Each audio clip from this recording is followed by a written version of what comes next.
तो सुब्रमण्यम साहब भी हमारे साथ मौजूद हैं। आइए उनका भी स्वागत करते हैं और उनसे भी समझने की कोशिश करते हैं कि वीकेंड के दौरान जो सारे पॉजिटिव डेवलपमेंट्स हुए हैं उन्हें मद्देनजर रखते हुए बाजार को कैसे देख रहे हैं। सुनील सर, गुड मॉर्निंग, स्वागत है आपका ET नाउ स्वदेश पर। सर, काफी कुछ अनएक्सपेक्टेड हो रहा है everywhere.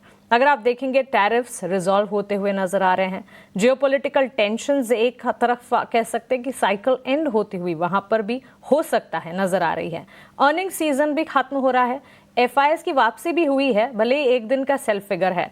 So lot of the cycles are ending. अब खरीदारी, बाइंग साइकिल की शुरुआत तो हो जाएगी। बिल्कुल, क्योंकि अनिश्चितता ही मार्केट को और बहुत जबरदस्ती तरीके से आगे बढ़ने से रोक रही।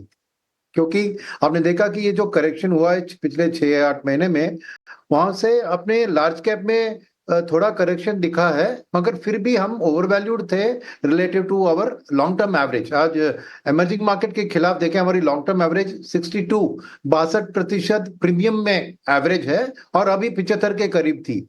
सेकेंड चीज, मिडिल स्मॉल कैप में अभी भी उधर एक महंगी कंपेयर टू लार्ज कैप और कंपेयर टू हिस्टोरिक एवरेज स्थिति थी। इसीलिए जो FIS ने वापसी की एक बिना फ्राइडे को छोड़कर, उसका कारण था कि बहुत से फंडामेंटल मैक्रो फैक्टर्स इंडिया के फेवर में बदल चुके थे इस वीकेंड के पहले ही, जैसे तेल के दाम में कटौती, फेड का रेट कट का आशा, फिर RBI की रेट कट, मॉनसून की अच्छी और GST के कलेक्शन भी अच्छा आना। तो फंडामेंटली सब ठीक थे, मगर वैल्यूएशन के तौर पर एक अनसर्टेनिटी था कि डोमेस्टिक फंड मैनेजर्स ने, DIS ने उतनी ज्यादा खरीदारी नहीं की क्योंकि अर्निंग सीजन के ऊपर उनका ध्यान था।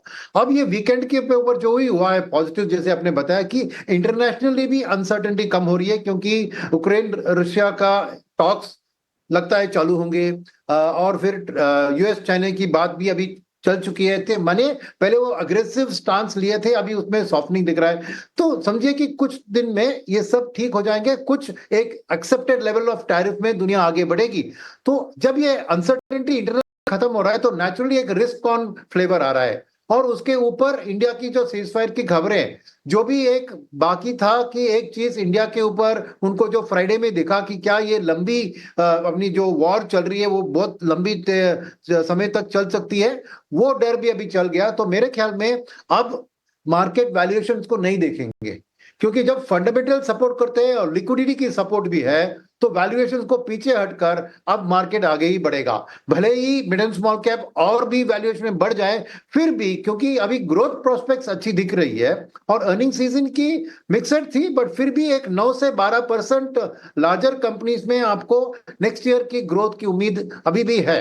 तो उस हिसाब से मैं देखूं तो अब मार्केट की दिशा बदल चुकी है और अब ये एक पॉजिटिव नोट में आगे चलेगी कुछ हफ्तों के लिए। बिल्कुल पॉजिटिव पुश की जरूरत थी इवेंट्स एंड हैपनिंग्स के जरिए, और वो बाजार को इस वक्त मिलती हुई दिखी है। तो यहाँ से बाजार के लिए ये पॉजिटिव पुश कितना आगे बढ़ाता है मार्केट पर, इस पर खासतौर से नजर रहेगी। Jayant sir, coming